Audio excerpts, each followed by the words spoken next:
ایک بھائی نے آفر کویسچن کیا تھا کہ ایک حاجی صاحب ہیں، ٹھیکیدار ہیں، تو وہ کنسٹرکشن کا کام کرتے ہیں، بعض اوقات روڈ پر جیسے کام کر رہے ہوتے ہیں، سریے کاٹنے کا اور یہ شٹرنگ وغیرہ کا ہوتا ہے، تو وہ جب کام ختم کرتے ہیں تو کیلیں چھوڑ جاتے ہیں، اور کئی گاڑیاں ان کیلوں کی وجہ سے پنکچر ہو چکی ہیں۔ جب انہیں کہا جاتا ہے، احساس دلایا جاتا ہے، تو بولتے ہیں یہ کیلیں اٹھانا میرا کام نہیں ہے، کیا حکم شرع ہوگا؟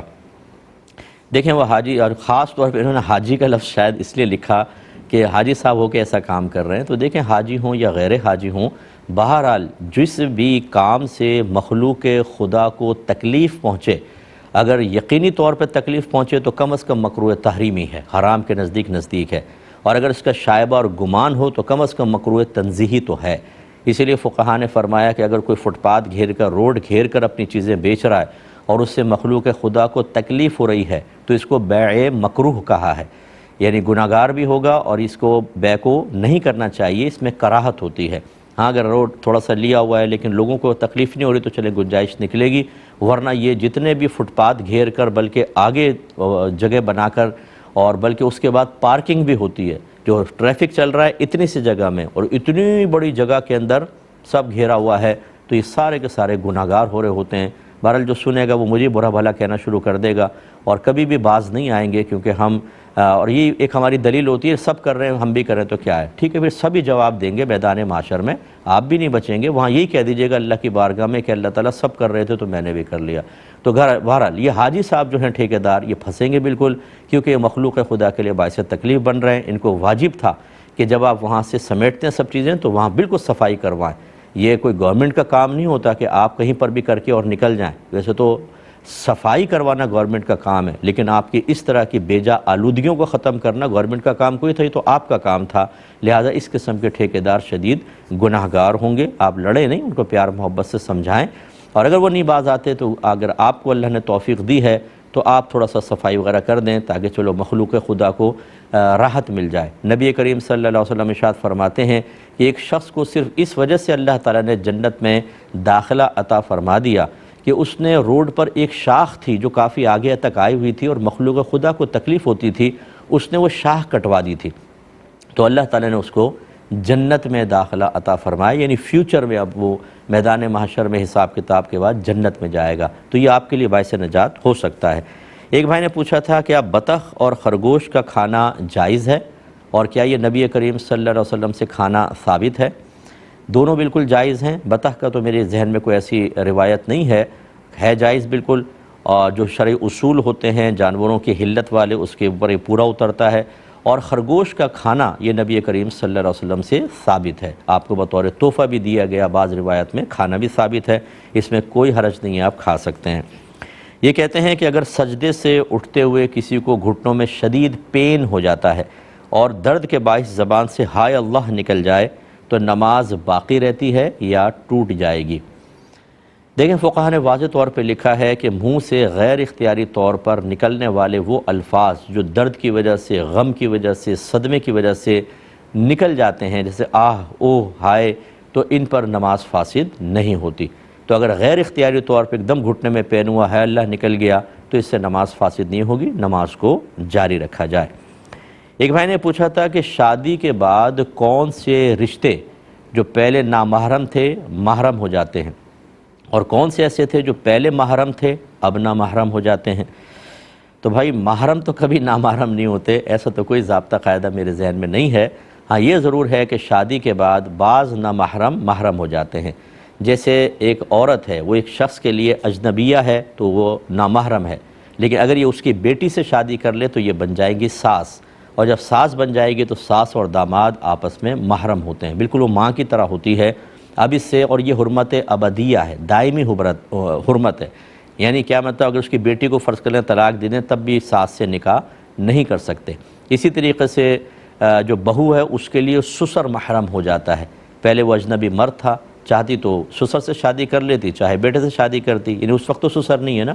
لیکن جب بیٹے سے شادی ہو گئی تو وہ سسر بن گئے اور اب سسر ان کے لیے محرم ہے، اسی لیے داماد اپنی ساس کے ساتھ سفر کر سکتا ہے اور بہو اپنے سسر کے ساتھ سفر کر سکتی ہے جو 92 کلومیٹرز دور جاتے ہیں، بشرطے کہ امن ہو، ٹھیک ہے نا، باطن میں کوئی خرابی پیدا نہیں ہوگی، کوئی فتنے کا اندیشہ نہ ہو تو بالکل جائز ہے، کیونکہ ایک دوسرے کے لیے محرم ہو جاتے ہیں۔ باقی یہ کہ جو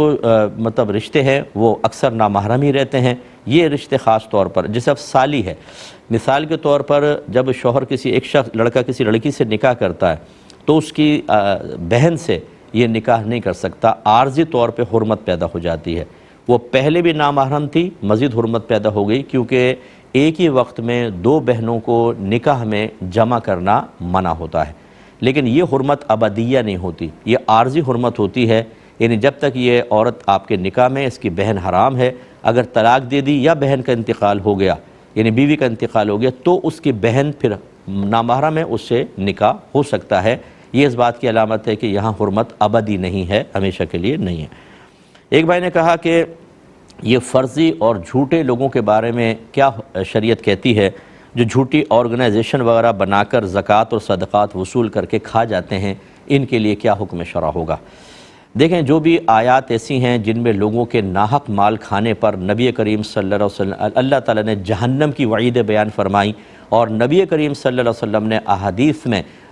جہنم کی اور عذابات قبر کی وعید بیان فرمائی، اسے حرام اور گناہ کبیرہ قرار دیا، اسے غصب قرار دیا. یہ سب احکام اور سب جو ان کے انجام یہ ان لوگوں کی طرف متوجہ ہوں گے. جھوٹ بول کر لوگوں سے پیسے لے لینا، بعض اوقات ایسی ایسی جگہوں کے لیے پیسے لیتے ہیں کہ وہاں تک تو پیسے پہنچتے ہی نہیں ہیں، پہنچا ہی نہیں سکتے، بیچ میں اتنی رکاوٹیں ہیں، لیکن دبا کے پیسے لے کے اپنے اکاؤنٹ میں ڈلوا رہے ہیں اور خوب کھا رہے ہیں، پی رہے ہیں. یہ وقتی طور پہ آپ کھا لیں پی لیں، مرنے کے بعد آپ کو پتہ چلے گا کہ یہ پیسہ نہیں ہے، یہ اژدہے ہیں، یہ سانپ ہیں، یہ جہنم کی آگ کے انگارے ہیں جن کو آپ بڑے آرام سے کھا رہے ہیں اور پی رہے ہیں، اور بعد میں آپ کو اور آپ کے فیملی بھی پھنسے گی. اگر اپنے بچوں کو کھلا رہے ہیں، اپنی بیوی کو حرام کھلا رہے ہیں تو وہ بھی پھنسیں گے. اس لیے جتنی ایسی کوئی فیملی مجھے سن رہی ہے کہ آپ کو اپنے سرپرست کے بارے میں اگر یہ گمان ہو کہ وہ اسی طرح فراڈ کر کے لوگوں سے پیسے لے رہا ہے، تو خدارا کوشش کریں کہ اپنے ذریعہ آمدنی بنائیں. اس کو سختی سے کہہ دیں کہ ہم تمہارا یہ حرام مال نہیں کھائیں گے.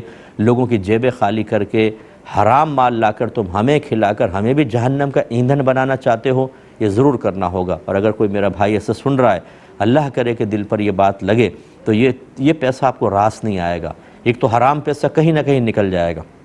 اور وبال آخرت رہے گا. اس لیے کوشش کریں کہ اس کو سلسلے کو بند کریں، اور جتنا آپ نے اس طرح پیسہ لے کر کھا پی لیا ہے،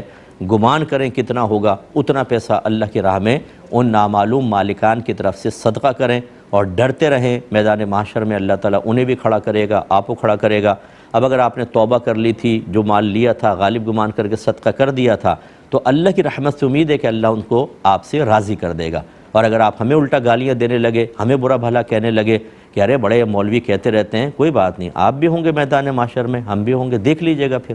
پھر آپ وہاں بھیگی بلی بنے کھڑے ہوں گے، جسم کانپ رہا ہوگا، رنگ فق ہوگا، اور چہرے پہ ہوائیاں اڑ رہی ہوں گی، اور ملتجیانہ نگاہوں سے گزرتے ہوئے لوگوں کو دیکھ رہے ہوں گے، کاش کوئی سفارش مل جائے، کچھ ہو جائے، اور وہاں کچھ نہیں ہوگا. اس وقت پھر اللہ نہ کرے کہ کوئی آپ سے آ کر پوچھے کہ حضور اب کیا خیال ہے آپ کا، بولیں اب گالیاں بکو، اب برا بھلا کہو، اب ناگوار